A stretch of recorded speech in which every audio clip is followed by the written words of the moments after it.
It's now time for Gravitas Recall.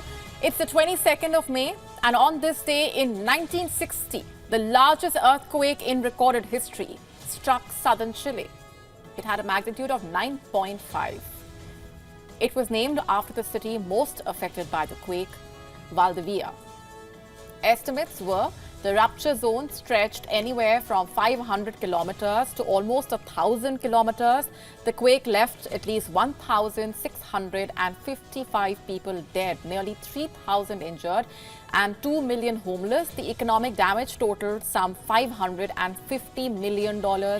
If we adjust it for inflation, as of 2020, it will be worth $4.8 billion. The earthquake was so strong that it triggered a massive tsunami racing across the Pacific. Waves wrecked coastal communities as far away as New Zealand, Japan, and the Philippines.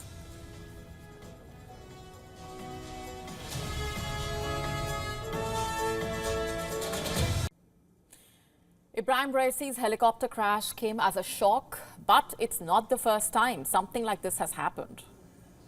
History is filled with many such mysterious crashes that have killed powerful figures, and nobody can tell for sure if they were accidents or murder plots.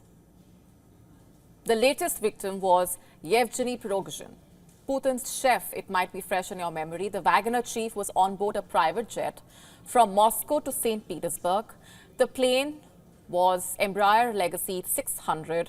In its 20 years of operation, it had recorded only one accident, that too due to mistakes by the crew instead of a technical failure. The exact moment of the plane going down was caught on camera. Take a look. Пиздец, это беспилотник. Сбили, бабахнуло, в 2 раза взорвало.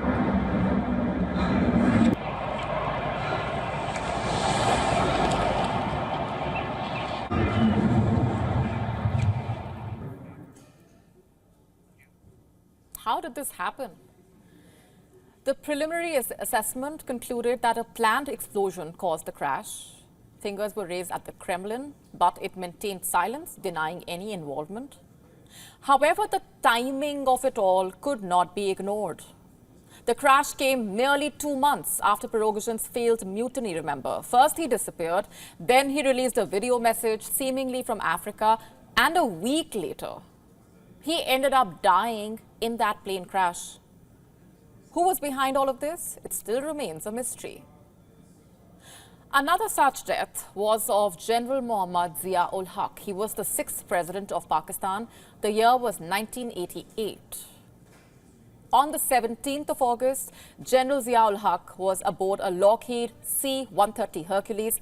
Along him were some of his generals and the American ambassador to Pakistan, Arnold Louis Raphael. They had flown to a desert site in Bahawalpur to watch a demonstration of the M1A battle tanks. The US had been pressing Pakistan to buy them. When the officials were traveling back to Islamabad, they met with a tragedy nobody saw coming, only a few miles out of Bahawalpur. The plane reportedly went up and down for a while before hitting the ground almost perpendicularly. This is what the wreckage looked like. A Pakistani official who was the first to reach the crash site told Dawn that he saw dismembered body parts of the general. He recognized them based on the general's clothes. Again, there were many questions. Was the crash a result of technical failure or an assassination? Was it a case of sabotage? If yes, then who was involved? Later, several commissions were formed by the Pakistani government to find out the truth, the cause behind the crash. One of them was Shafiqur Rahman Commission. It thoroughly investigated the incident, but the reports were never released. Why so? That also remains a mystery. Even the post-mortems of the bodies were stopped by a higher order. But there is a theory that is largely believed to be true. It is the mango crates theory. General Zia-ul Haq's son and former Pakistani minister Muhammad Ijazul Haq has also confirmed it. So what's the speculation? That the crates loaded in the plane not only carried mangoes but explosives as well. According to media reports, Ijazul Haq has said that there is evidence that the mango crates carried explosives. But that's not the full story. He also claimed that nerve gas was also pumped into the cabin to paralyze the pilots. Was that why the plane went up and down before crashing? And again, who is behind all of this? There are conspiracies pointing at President Ziaul Haq's military secretary, but they have not been proven. And then there was the Air India 101 crash. The plane was carrying 117 passengers and crew members. Among them was a nuclear physicist and the father of India's nuclear program, Homi Jehangir Baba. Baba was a huge strategic asset to India. Losing him was a major setback to India's nuclear program. So what really happened? Only if we could find out. All we know is the flight took off from Mumbai. It was en route London via Delhi, Beirut and Geneva. The flight took off from Beirut but crashed a few minutes before landing in Geneva. Where exactly? At Europe's second highest peak, Mont Blanc. The precise reasons why the plane went down still remain unknown, but a strong theory is the CIA was involved. I say this based on an excerpt from a book. The book is titled Conversations with the Crow. It's a transcript of journalist Gregory Douglas's interview with retired CIA agent Robert Crowley. Let me read out what Crowley said about India and Homi J. Baba. I'm quoting, "We had trouble, with India back in the 60s when they got uppity and started work on an atomic bomb. And we did not want them to have any kind of nuclear weaponry. Oh yes, and their head expert was fully capable of building a bomb, and we knew just what he was up to. He was warned several times, but what an arrogant prick that one was. Name was Homi Baba. That one was dangerous, believe me. He was flying to Vienna to stir up more trouble when his 707 had a bomb go off in the cargo hold, and they all came down on a high mountain way up in the Alps. We could have blown it up over Vienna, but we decided the high mountains were much better for the bits and pieces to come down on," quote unquote. Let me repeat that. Quoting again, "We could have blown it up over Vienna, but we decided the high mountains were better." That is what the former CIA agent said on record. What more confession do we really need? Maybe it's not as big a mystery as we thought it to be. But Raisi's death is. What happened to him adds to the long list of unsolved, high-profile air crashes. It's a big day for Palestine. Ireland, Norway and Spain have formally moved to recognize a Palestinian state from the 28th of May. The announcement has come at a time when the high death toll and the humanitarian crisis in Gaza has outraged the world. There have also been increased calls of finding a solution to the Palestinian question. It is a historic decision, sure to further deepen Netanyahu's isolation globally. Today, Ireland, Norway and Spain are announcing that we recognise the state of Palestine.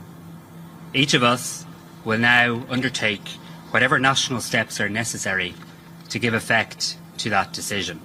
To the people of Israel, I say today, Ireland is resolute and unequivocal in fully recognising the state of Israel and Israel's right to exist securely and in peace with its neighbours. After having reached a consensus between the two parties that make up the progressive coalition government and echoing the majority feeling of the Spanish people, next Tuesday, that is the 28th of May, Spain will approve in its Council of Ministers the recognition of the State of Palestine. The government has decided that Norway will recognize the State of Palestine. Norway's recognition will come into force on May 28th. With that, Norway will regard Palestine as an independent state with all the rights and duties that this entails.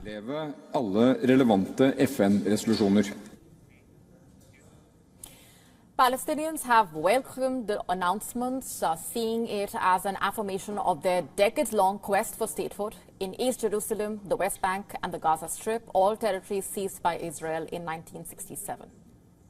This is a great thing. We hope other countries will recognize the Palestinian state as Spain and recently Norway and Ireland did. We have the right to live like other countries, to have a state and to live in freedom like other countries in the world.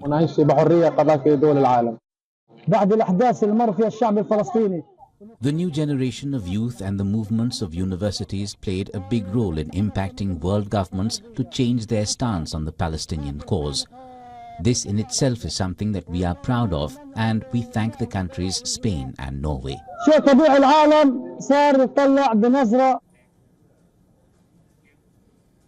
Spain and Ireland have said that their decision was not against Israel, nor was it in favor of Hamas.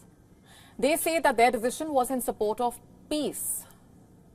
But that did not stop Israel from responding with fury. Denouncing their decisions, Israel recalled its ambassadors to the three countries. You see, this was a second setback for Israel this week after the chief prosecutor of the International Criminal Court, ICC, said he would seek arrest warrants for Israeli Prime Minister and his Defense Minister, Yoav Gallant. Not just the ICC, by the way, the International Court of Justice is also considering charges of genocide, something that Israel has strenuously denied. On Wednesday, in fact, Israel not only recalled its ambassadors to Ireland, Spain and Norway, it also summoned their envoys, accusing the Europeans of, quote-unquote, rewarding Hamas for its October 7 attack on Israel. And in response to the announcements in Europe, Israel's far-right National Security Minister, Itamar Ben-Gvir, paid a provocative visit to the Al-Aqsa Mosque compound.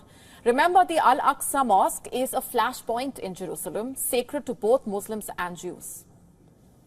The states that today recognized a Palestinian state are giving a prize to the Nakba forces, to the murderers and the abusers, and to them I say, we won't allow even a declaration of a Palestinian state. Netanyahu's government opposes Palestinian statehood. They say that the conflict can only be resolved through direct negotiations. These negotiations that he talks about collapsed over 15 years ago. The formal recognition of a Palestinian state by Norway, Spain and Ireland, which all have a record of friendly ties with both the Israelis and the Palestinians, is planned for the 28th of May. It's not surprising because they have long advocated for a Palestinian state. Now, will these decisions have any impact on the war in Gaza? Unlikely, at least not immediately. But it has put renewed focus on a solution, a sustainable solution. The international community seeing the creation of Palestinian state alongside Israel as the only practical and realistic way to resolve the conflict. In the past weeks, several European Union countries have indicated plans to recognize the Palestinian state. But where does the US, a close ally of Israel, stand on the matter? The US, as well as the UK, are among those countries that back the idea of an independent Palestinian state alongside Israel. They say it should come as a part of a negotiated settlement. It's called the two-state solution. It's still seen by many countries, including India, as the path to peace. But here's the challenge. The talks have been moribund for over a decade. Obstacles that have impeded the two-state solution include Jewish settlement in occupied land, quote-unquote, that the Palestinians seek for a state.